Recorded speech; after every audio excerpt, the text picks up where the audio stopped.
Here's how to do the get up in simple ways. Check this out. First, you would be lifting the same side of your hand with the fingertips pointing up towards the ceiling, the same side knee. Next would be focusing on the grounded side.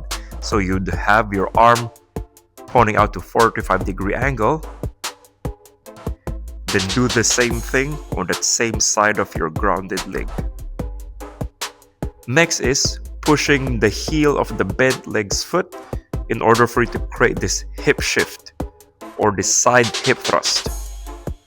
Next from there is you want to use your grounded arm and your bent leg's foot in order for you to be launched onto this position. This is one of the important parts to help you get up, is that you would want for your fingers to face this way, as this helps you to use the meatiest part of your palm to help you push onto this elbow extended position.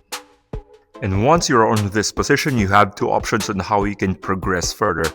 First is having this hand and this foot to help you do this half bridge position, or you can just simply bend this leg and transition right away onto this next step.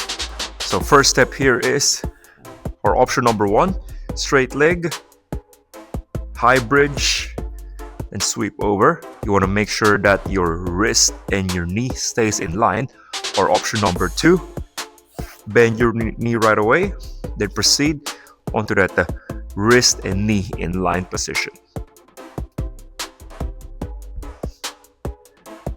Then onto this next position, you just want to make sure that your top hand and your bottom hand forms a straight line to maintain that proper alignment, which helps you to just simply take this hand off from the floor, then transition to this half kneeling position. Here are two options that you can do.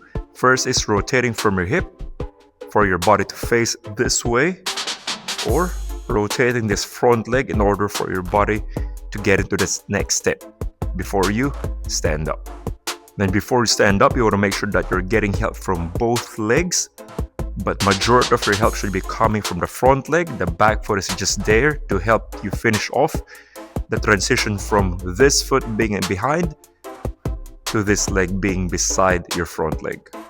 Doing this one with a weight, it is strictly important for this arm to be almost beside your ear in order to maintain that alignment and joint stacking.